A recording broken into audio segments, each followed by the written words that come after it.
cleverly estimate it within $100 trillion. This is the area, the gray area, because the last time the books of the U.S. federal government were in any way adequately audited by an outside source or firm was 20 years ago. And so it's estimated somewhere between $100 and $200 trillion is the current debt and liabilities of the U.S. government. If you have a calculator that can even do numbers that large, just divide 200 trillion, or to be nice, just do 100 trillion divided by 300 million. I believe that works out to, I was forced into government indoctrination camps as a child, so I'm not very good at math, but I believe it's about $250,000 for every person in the U.S. So, man, woman, and child, and newborn babies, by the way, in the most heinous, tyrannical form of slavery ever. A newborn baby, if it's unfortunate enough to be born in the U.S., SA today as I call it, will be $250,000. Now, that obviously, none of this can get paid back, obviously. So that's going to be the really interesting part of all this, is how this all plays out. And that's why we're very nearing the end right now, because you can't go much further. There's, Dick Cheney once said that debt doesn't matter. I don't know about you guys. I've noticed debt matters in my life. Most people do. Wow. There's usually some sort of repercussion. Someone's going to end up paying for it, and it's either the person who owes it or the person who holds the debt is not going to get paid back. One way or the other, it always gets cleared. The market always clears.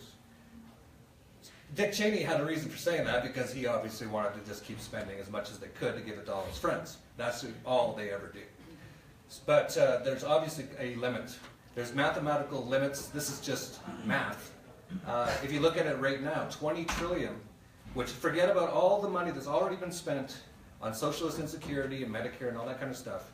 That's owed back to be paid in the future, but it's already been spent. Just forget about that. Just go with the $20 trillion number.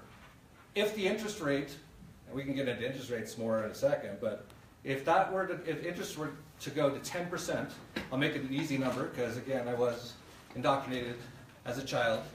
I did receive my badge of obedience at the end, which no one has ever asked me for anything in my life, so I'm not sure what that was all about. It's mostly just getting beat up every day, really. But if you just do the math, $20 trillion divided by 10%, that's $2 trillion per year. That's almost the exact total amount that the U.S. government extorts its tax slaves for every single year. The total that the IRS, terrorist organization, extortion agency, takes in from extorting people every year is less than $3 trillion, I believe. So if interest rates were to go to 10%, which is not a historically big number at all. In fact, that's closer to the average in history. We live in special times right now, and I'll get into that in a second why we do. But if interest rates were just to go to 10%, the U.S. government would be just spending all the money they take in from all their extortion just to pay the interest to the Rothschild Central Bank. So that's obviously, we're getting very, very close to the end of this now. So the reason why we don't have interest rates rising is that we've been essentially near or at 0% for about 8 years now, which is, again, historically unheard of. And you even have negative interest rates now, which boggles the mind that you pay someone to lend them money. That's exactly, and not to mention, it's not just someone, you're paying some vague criminal entity called the government that's absolutely bankrupt, and you're paying them to lend them money. That's what you're doing in a place like Europe right now.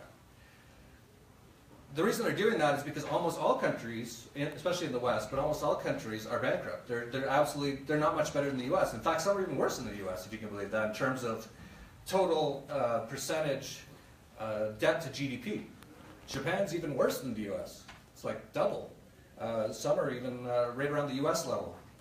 So they're all bad. So what they've decided is we've got to keep interest rates down at 0% or even negative just to keep the system alive for a few more months or a few more years.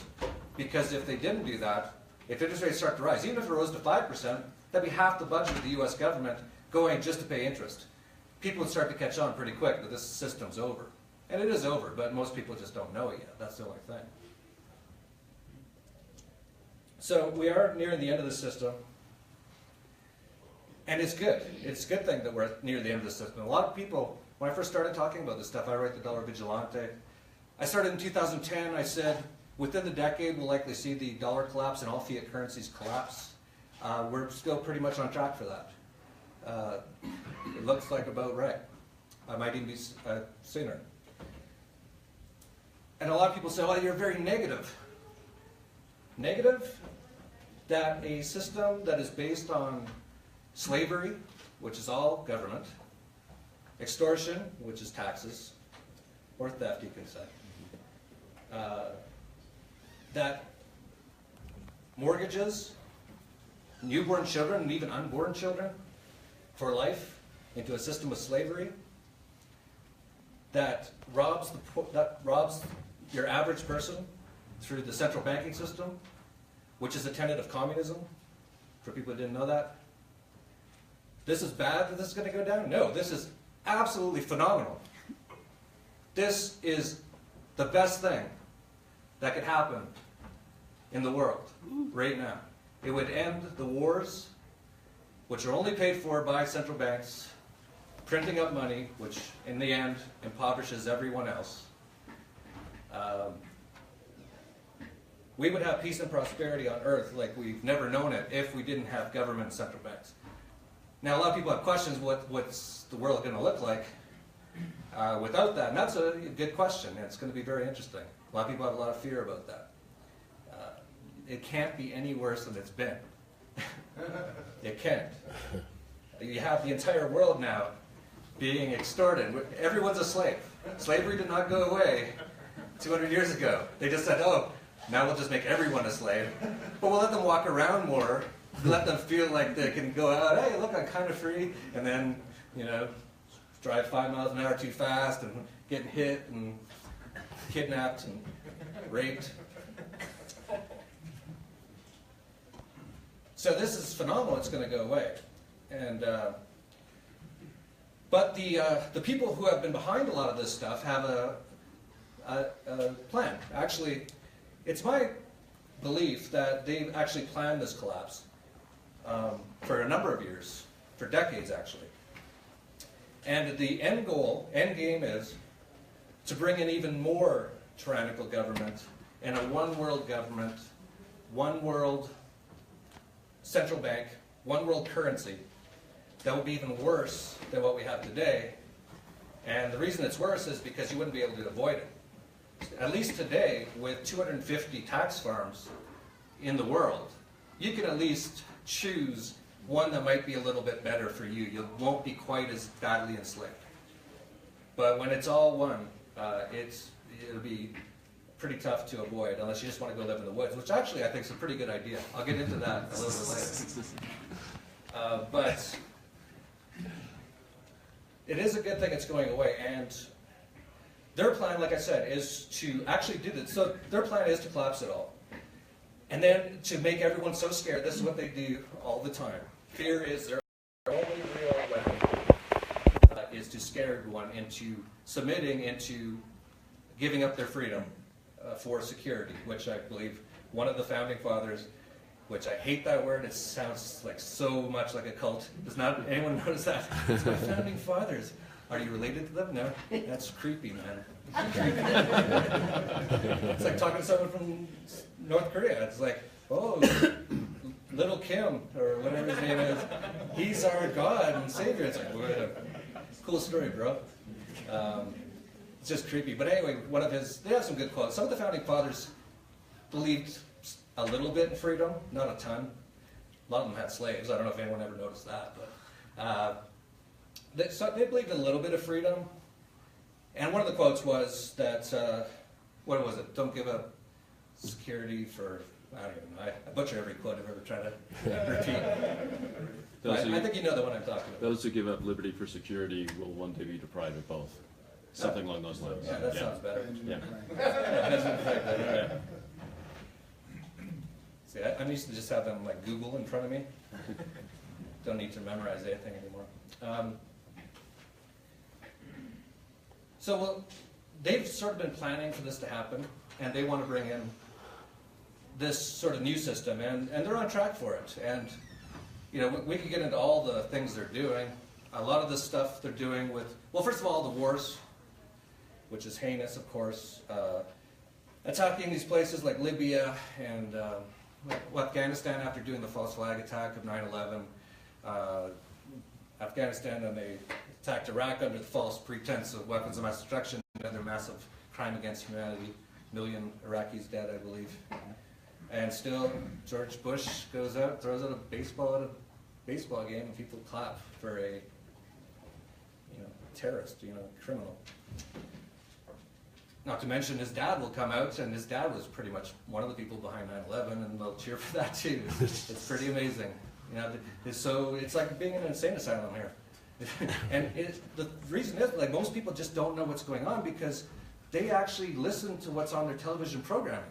And it's called programming for a reason. It's not true at all. It's done in a way to literally brainwash. And so you essentially have 300 million people here who are pretty brainwashed. So it's tough to be around them sometimes. But there's a lot of good people too, of course. But that's the state of affairs. So one of the good things about all this is their plan is generally to have this collapse, and they want to bring in something tyrannical at the end of it. And they want to bring in this one world currency. Well, just like in every good movie, there's always some good guys. And it looks pretty hopeless at the beginning. But there's something about these guys. They got a little spunk. They got a little glimmer in their eye. All the odds are against them. It's Luke Skywalker versus the entire Empire. Or Katniss from Hunger Games against the Capitol. The Empire, the Capitol. Ringing a bell, anyone here? And it's so funny, so many Americans will go, and it's not just Americans, Canadians, everyone. And so many people go to movies and cheer so much when Katniss takes down the evil government in the Capitol and helps the people in the, what do they call them, the sectors? Or Districts, yeah, right. Yeah, districts, just like they're not even trying to hide it, right? And they'll cheer and they'll cheer and they'll feel so good afterwards. That's actually on purpose too, because that's actually in the heart of men. There's not a lot of men left, apparently. Or I don't know, they've been so ground down from the 12 years of schooling, government schooling, from the fluoride in the water, from the vaccines, from the television programming, from having to work 3 jobs just to get by to pay all their taxes, and trying to drive real slow so they don't get pulled over, so they don't have to go to jail. A lot of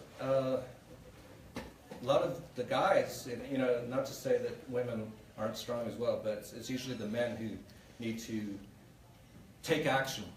And there's not a lot of that left, and that's why they put that in those movies, is because that's still in a lot of the hearts of people. And that's why they feel so good when they watch those movies, and they cheer so much. And that they do that on purpose because they let the people have that little release of, okay, that feeling I have inside, that feels better now because we won in the movie. And then they drive real slow home, make sure they stop exactly at the stop sign. Did we get our tax return filed in time? I don't want to have any trouble. And they just go back to their slavery, and they don't even know they're slaves. So that's their goal, is to bring in all this stuff. And as I said, just like, it's quite magical actually. I think if we want to get into talking about what life is, I think it is to some extent a 3D video game. But there's always an underdog that comes out of nowhere and can take down against all odds the incredibly powerful, well, actually not that powerful, most of it's an illusion. That's what a lot of those other movies are about too. Things like The Wizard of Oz with the man behind the curtain. It's all an illusion. Their strength is only based upon keeping people in fear and then trying to use that fear to get those people to give up their liberty. That's all they have. And it's all based on violence, all based on bad ideas. And all it really takes is good ideas to defeat them. But we're going to start to see that. So we're near the end of this. We're going to see what happens. But interestingly enough, at the very time of the last financial crisis, 2008, which was also engineered, it's all been engineered. Even the Great Depression in 1929 was all engineered by the Central Bank, Federal Reserve. Right at the peak of the financial crisis, where it looked like it was all going to fall apart, and the entire system was going to collapse. And it will collapse, but it didn't that time. It was very, very close. And they decided, okay, now we're going to print money until the whole system goes into hyperinflation and everything collapses. Out of the blue came a white paper from somebody that no one even knows who it is, named Satoshi Nakamoto, describing what the new free money system of the world could be. And it sounded crazy. And I remember actually, it's really interesting to see what's going on right now. I was one of the first people, it was around 2011, and I said, this is going to change the world. And so many people thought I was crazy. And that's changing dramatically. And this is going to be very interesting now. So now we have things like Bitcoin, and that's spawned off a lot of other things, a lot of other cryptocurrencies, and a lot of blockchain-related things. Because really what the whole war is centralization from the top down. That's why they're so into pyramids. That's why there's a pyramid on the back of the $1 bill in the U.S. that no one seems to notice. We don't have any pyramids in the U.S. Like why? And there's all seeing eye on the top of it. That's because that's their whole thing. It's top-down, centralized control by literally a few people over 7 billion people. That's what they want. The exact opposite of that is complete decentralization, where nobody has control without consent over anyone else, and people own themselves and can decide for themselves what they want to do with this gift of life, with this gift of free will. So that's the battle, that's the stakes, and it's going quite well, actually. I've been quite amazed. I did not expect it to take off as quickly as it has in the last couple of years. And so we're going to see in the next couple of years. Now, the battle's just begun. The good thing about these globalists, the people who are behind things like the central banks and own most governments, is they're not very creative. I don't know if they're even completely human, to be honest. Truly. And this has been talked about even in the Bible, the Anunnaki and all these sort of things. There's a lot of folklore and a lot of information that there's some sort of other species or alien something or something from another dimension. I don't know. But whoever they are, they don't seem very creative. So what they do is they live off our creativity. Because true humans, especially if they live their truth and live as freely as they possibly, are incredibly creative. They look at all the beautiful things that humans have created, all the art, all the music. Just the creativity of a day-to-day life of a father, finding a way to get enough money to feed his kids that day. Creative, ingenuitive, in general, that's what humans are.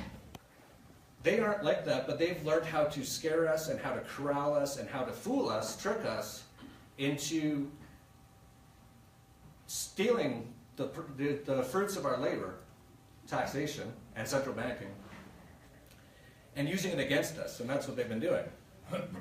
And they're literally stealing trillions and trillions of dollars. They say they lose. Donald Rumsfeld is one example.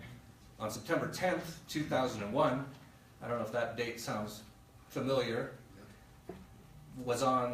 did a press conference and said the pentagram was missing $2.3 trillion from the Department of Defense. And he said, this is, people could die over this. The next day, the accounting department in the pentagram blew up. They don't have many security cameras at the Pentagon for some reason. It's not very secure, so no one's got a video of the plane hitting it, but there wasn't a plane hitting it, that's why. So that's where it's at with this battle. So they're going to be, I was actually surprised because the internet was the first sort of big deal You know, it was the next big deal after the Gutenberg press was the internet. The Gutenberg press changed the world dramatically because for the first time information could be transferred from not just your tribe or not just your local people, it could go across the world. That was phenomenal, but it was just one way. It was one person who could get their information out there. You couldn't get your information back to him. That's what the internet changed. Now it's two-way. So I was around when the internet came out, and it was around 1994, 1993 when I heard about it. And within a few years, I didn't know 1% of what I know today. I didn't even know what the word anarchy meant, or statist, or any of these sort of things. But I said, I can't believe the government hasn't figured out this is going to be a big problem for them. And this was like 96, 97, and I kept waiting. I'm like, man, when are they going to figure out that this is going to be like so bad, that all the stuff they do? Like, I said back then, I said, there's not going to be any more wars. Because you can't have wars without propaganda. You can't have 100 million people over there who've never met 100 million people over there and somehow get them to just want to kill each other. It just does not happen. Unless you can use tons of propaganda and say, oh, they're really bad. Look what they did on 9/11, blah, blah, blah. Reichstag fire, all that kind of stuff. So, they were really slow to catch on the internet. It was really like, it was Bill Clinton, and then he just started to say, we better start censoring this or something. And Donald Trump still talks about that all the time. And they talk about the internet kill switch still. But the people, and people like, by the way, Bill Clinton and all these other guys, these aren't the guys who run things. I'm not saying they're the guys who run things. They're like the puppets for the people who really run things. But they don't seem to be all that quick on realizing threats. I think it's because they're not very creative. I think they're very animal-minded. All fear, all violence, no creativity, and that's all they really know how to do. Like, what does a government do?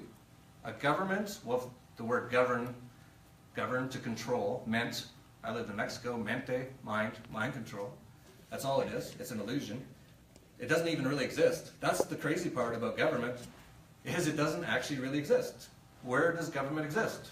If you ask anyone, what is government, they'll be like, the White House. It's like, well, that's a building. Congress, that's another building with about 200 useless people inside it. What is it, though? It's basically, it's mind control. It's a illusion in people's mind that these people have some sort of authority over them. I think that's kind of the weakness of the human species to an extent, is quite naive, quite gullible, quite disbelieving that someone could be that evil. But that's how they can take control of us. And there's, for whatever reason, they just started catching on to the internet just recently. It's just really just now happening. So now we're seeing the Google AdWords, the Adpocalypse, all these kind of things. They're finally realizing they better stop this information from being out there. Even Donald Trump, after the most recent, what was probably a false flag, I didn't even look into it, in the UK, said we better turn off the internet. That wasn't that his quote. It was like, I saw it.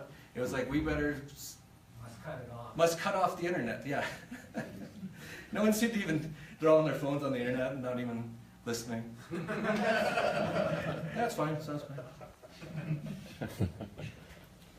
So they're just now catching on the internet. What they haven't caught on to yet is blockchain and cryptocurrency and things like Bitcoin. They're catching on faster because when you hit money, that is the source of most of their power. It was the I forget which Rothschild, the first major one, Jacob, I think, who said that I care not who makes the laws or who sits on the throne in England. I care who controls the money, and I control the money. That was his quote. And that's how they do control all these things. If you control money, you can control the world to a great extent. And that's what they've been doing with their central banking fraud. And it is actually a tenet of communism. And actually at the highest levels, they want the whole world to be communist. And it's not because they believe that communism helps the little man. They know it creates complete, utter destruction, and they love that. And they can sit on top of it and just siphon all the wealth and have control over everyone. In fact, it's not even about money to them, in my opinion, from what I've looked into. It's more about control. And I think a lot of them, in some ways, they're very scared of us. I think that's why they just keep doing all this stuff. It's sort of like, a sociopath, a psychopath, or even like an alcoholic beating husband. A lot of stuff comes out of fear, for whatever reason. There's a lot of psychological aspects to it. But they're just catching on to this is a big problem to them now.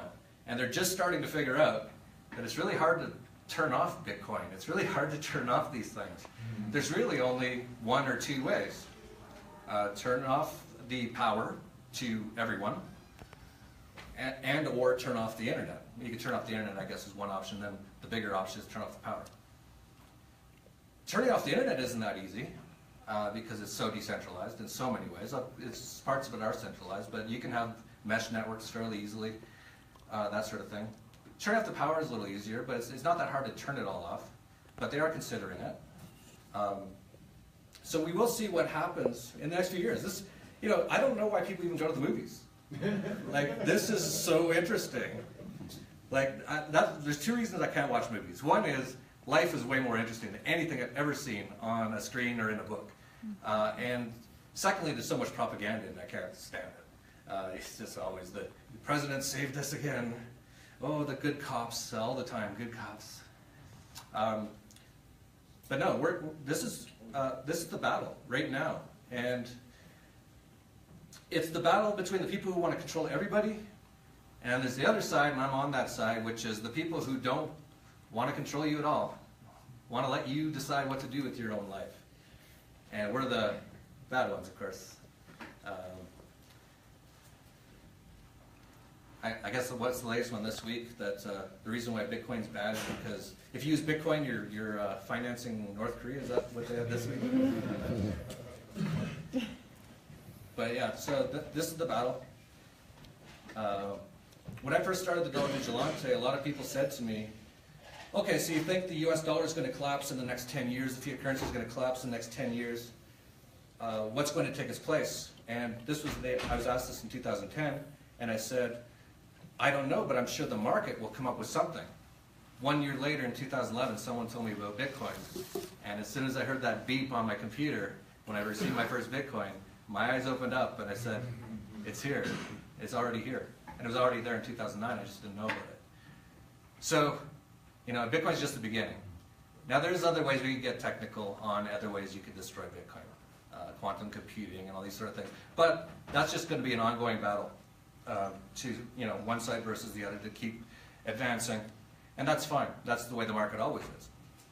But they want to control everything. They want to control the money, and they can't control things like Bitcoin. And then, of course, there's even things like Nexus, and that's really the next step. And I can't say I've looked into Nexus a lot. I got invited to this conference a few weeks ago. I saw a lot of great people, including Doug Casey, were on the list, and Ron Paul, who I also really respect. Judge Napolitano as well, and I thought, okay, I'll go to it. But I haven't looked into it too much. But I understand it's essentially decentralizing the internet, which I've said for quite a while, that's the next step. If we can get to that step, it's over for them. Because there'd just be nowhere to turn off.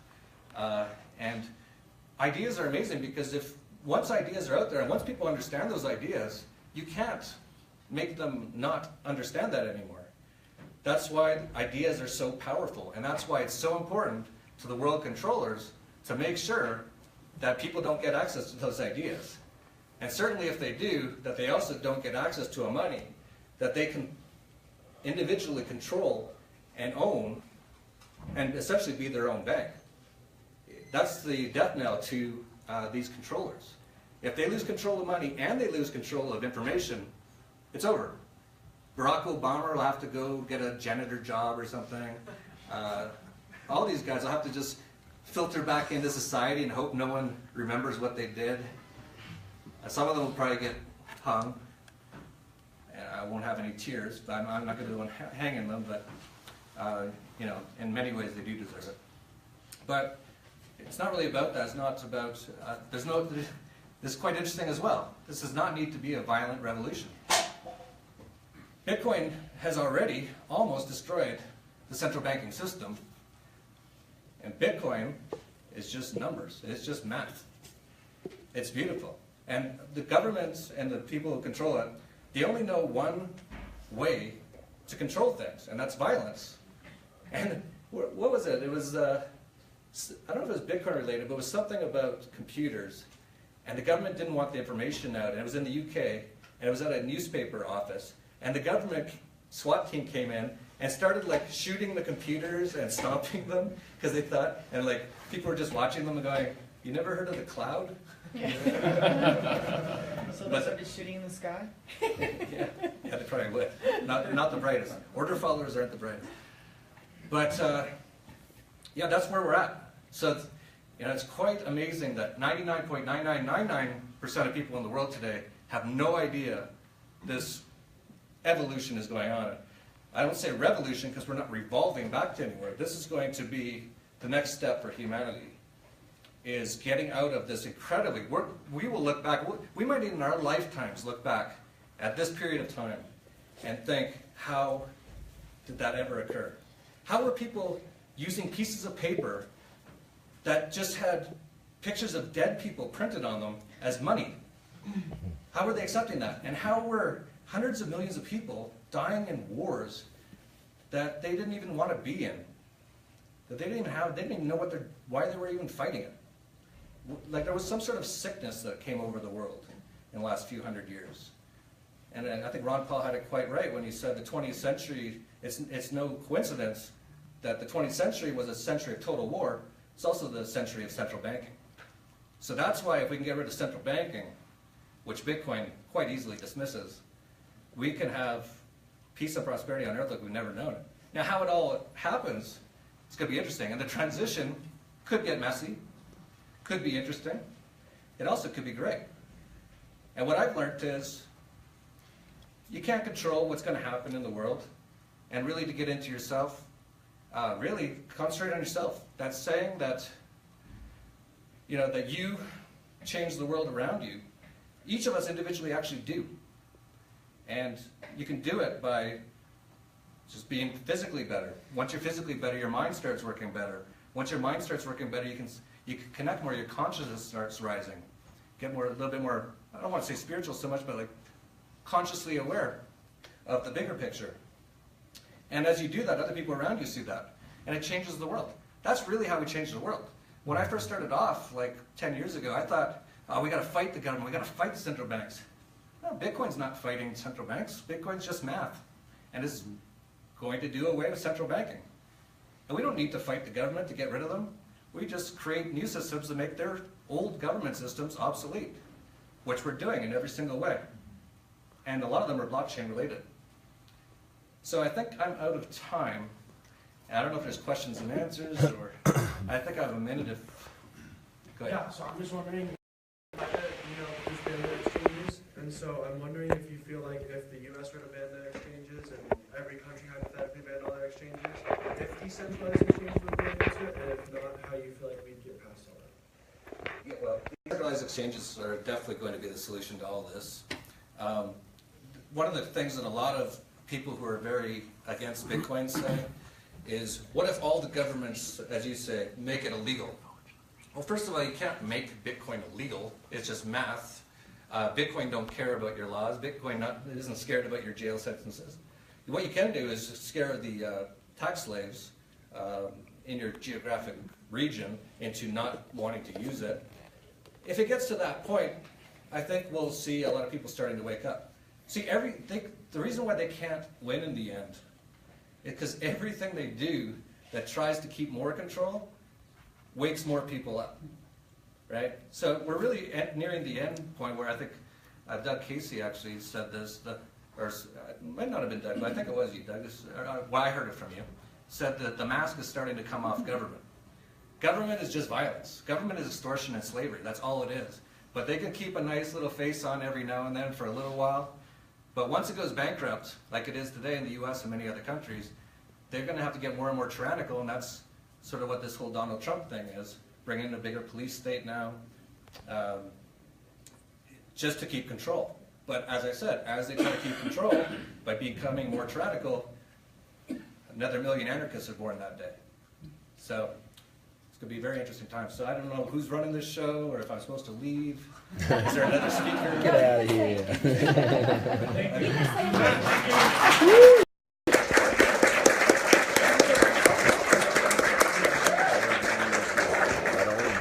Berwick, Jonte.